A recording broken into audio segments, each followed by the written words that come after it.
446 میں آ کر شیعوں کی حکومت کو ختم کیا تغرل بیگ سلجوکی نے۔ سلجوک مسلمان ہوئے تھے محمود غزنوی کے دور میں، سلجوک ان کے بڑے کا نام تھا۔ تو ایک دفعہ محمود غزنوی نے سلجوک سے پوچھا اگر مجھے تیری مدد کی ضرورت ہو تو کتنے آدمی پیش کر سکتے ہو؟ تو اس نے ایک تیر دیا، کہا یہ ایک تیر ہے میرا، کسی کو یہ تیر بھیج کر میرے علاقے میں بھیج دو تو چند گھنٹوں میں 1,00,000 تلواریں تیرا پہرا دینے کے لیے تیار ہوں، میرے پاس اتنی طاقت ہے۔ تو یہ سلجوک کی نسل میں تھا تغرل بیگ۔ اللہ تعالیٰ نے جب عرب زوال کا شکار ہو گئے اور ضعف کا شکار ہو گئے، جیسے بڑھاپے کا کوئی علاج نہیں، جب قوموں پہ زوال آتا ہے تو اس کا بھی کوئی علاج نہیں، پھر اور قوم کو جگہ ملتی ہے۔ جیسے بڑھاپا ایک فرد پہ آتا ہے، ایسے بڑھاپا قوم پہ آتا ہے۔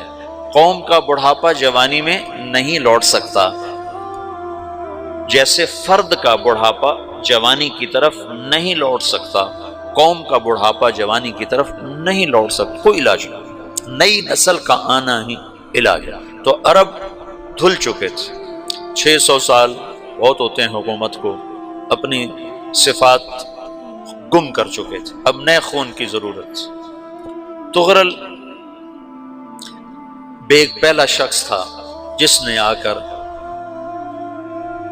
اہل سنت والجماعت کو استحکام بخشا، شیعوں کی حکومت کو ختم کیا، بغداد سے، شام سے، ان سارے علاقوں سے۔ صلاح الدین ایوبی نے اسماعیلی شیعہ کی حکومت کو ختم کیا، مصر۔ العاضد ان کا آخری خلیفہ تھا۔ صلاح الدین ایوبی نور الدین زنگی رحمۃ اللہ علیہ کا پروردہ تھا، اس کا دوست تھا، اس کے دوست بھی تھا، بچہ بھی تھا اس کے سامنے، زیادہ لکھنے پڑھنے کا شوق تھا۔ پھر اللہ تعالیٰ نے اس سے کام لیا اور اس کو مصر کا گورنر بنا کے بھیجا، مصر کی مدد کے لیے بھیجا۔ تو وہاں اس نے صلاح الدین ایوبی نے وہاں ختم کیا، تغرل بیگ نے یہاں ختم کیا۔ تو پھر سلجوک جو تھے نا یہ اقتدار میں آئے، ادھر ختم ہو گئی سلطنت بنو عباس کی، مصر ایک چھوٹی سی ترکوں کی سلطنت۔ تو اللہ تعالیٰ پھر مرکزیت کے لیے ایک نظام چلایا، دو لشکر آپس میں لڑ رہے ہیں ایک میدان میں، ایک جنگلی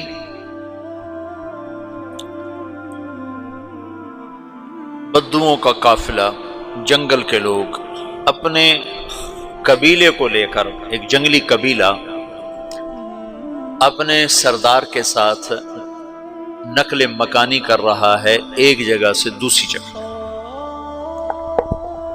اللہ کا نظام کہ یہ لوگ چلتے چلتے چلتے اس وادی میں پہنچ گئے جہاں جنگ ہو رہی ہے، دو لشکر آپس میں لڑ رہے ہیں۔ جب یہ وہاں پہنچتے ہیں تو ایک لشکر کے قدم اکھڑ رہے ہیں اور دوسرا غالب آ رہا ہے۔ ان کو نہیں پتا شکست کھانے والے کون ہیں اور فتح پانے والے کون ہیں، ان کو نہیں پتا۔ اس جنگلی قبیلے کے سردار کا نام بھی تغرل ہے، تغرل۔ تو یہ سردار کہتا ہے جو شکست کھا رہے ہیں ان کی مدد کرو، کچھ پتہ نہیں کون ہے، کہتا جو شکست کھا رہے ہیں ان کی مدد کرو۔ تو 400 وحشی جنگلیوں نے فاتح لشکر کے پیچھے حملہ کر دیا۔ وہ تو ایک کافی ہوتا تھا، 400 دوڑ جب تلواریں پڑیں تو چند لمحوں میں نقشہ بدل گیا، بھاگنے والے جم گئے اور جمنے والے بھاگ پڑے۔ جب جنگ ختم ہوئی تو شکست خوردہ لشکر کے بادشاہ نے ان کو بلایا، اسے پوچھتا ہے مجھے جانتے ہو میں کون ہوں؟ کہا نہیں۔ کہا تو تم نے میری مدد کیوں کی؟ کہا انسانی ہمدردی کی وجہ سے، تمہیں شکست ہو رہی تھی اس لیے تمہاری مدد کی۔ پھر اس نے اپنا تعارف کرایا، میں ہوں سلیمان سلجوکی، ترکی کا بادشاہ۔ مسلمانوں کا لشکر تھا اور تاتاریوں سے شکست کھا رہا تھا، تاتاری فتح پا رہے تھے، مسلمان شکست کھا رہے تھے۔ تو وہ اللہ کی غیبی مدد بن کر آئے، تو وہ اس سے کہتا ہے میرے ساتھ رہنا پسند کرو گے؟ تم نے میرے اوپر احسان کیا ہے، میں اس کا بدلہ دینا چاہتا ہوں، میرے ساتھ رہنا پسند کرو گے؟ کہنے کا کر لوں گا۔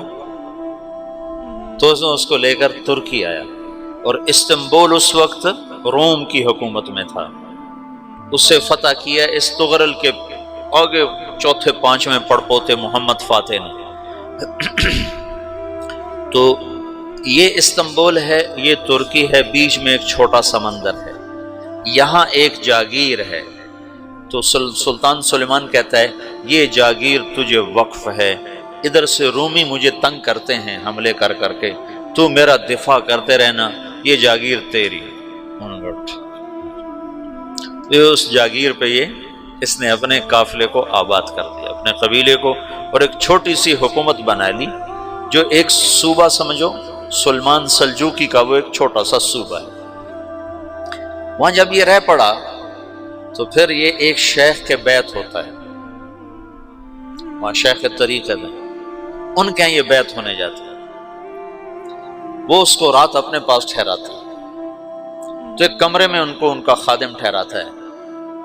یہ جب کمرے میں جاتا ہے تو سامنے دیوار میں طاقچے پر قرآن پڑا ہوا ہے، تو یہ تغرل بیگ کہتا ہے یہ کیا ہے، یہ کیا ہے؟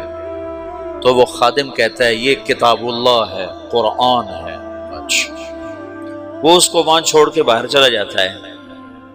وہ دیہاتی آدمی، جنگل کا رہنے والا، پہلی دفعہ زندگی میں قرآن دیکھا، وہ کہتا ہے یہ قرآن ہے، اللہ کی کتاب ہے، میں اللہ کی کتاب کے سامنے سو جاؤں، کتنی بے ادبی ہے۔ تو اس نے ایسے قرآن اٹھایا اور سر پہ رکھ لیا اور کھڑا ہو گیا، ساری رات قرآن سر پہ رکھ کے کھڑا رہا۔ رات کے پچھلے پہر اس کو خواب آیا، کھڑے کھڑے اس نے دیکھا کہ اس کی پشت سے ایک چاند نکلا اور شیخ کی بیٹی کے سینے میں جا کے اتر گیا، پھر اس لڑکی کے سینے سے ایک درخت نکلا جو پھیلتے پھیلتے پھیلتے 3 بر اعظم پہ چھا گیا، افریقہ پر، یورپ پر، ایشیا پر۔ پھر اس کی آنکھ کھل گئی، وہ کھڑا ہوا ہے، تو اس نے صبح یہ خواب اپنے شیخ کو سنایا، تو انہوں نے اپنی بیٹی اس کے نکاح میں دے دی۔ اس بیٹی سے ایک بچہ پیدا ہوا، تغرل بیگ نے اس کا نام رکھا عثمان، عثمانی ترک نام سنا ہوا، جو میں نے کل بتایا تھا کہ 1924 میں وہ خلافت ختم ہوئی۔ تو ایک بیٹا پیدا ہوا عثمان۔ عثمان نے پھر ایک نئی اسلامی حکومت کی بنیاد رکھی جو 1924 تک چلتی رہی، کوئی 800 سال یہ حکومت چلی۔ تو حکومت کا شرازہ بکھرا، لیکن پھر جڑ جاتا تھا، اور وہ قرن اول والا جوڑ کبھی نہ پیدا ہوا، ٹکڑے بن گئے۔ ان ٹکڑوں میں اللہ لوگ پیدا کرتا رہا جو دعوت دیتے رہے، دعوت زندہ رہی۔ جو تربیت کا نظام تصوف کے ساتھ تھا، اب وہ تبلیغ کے ساتھ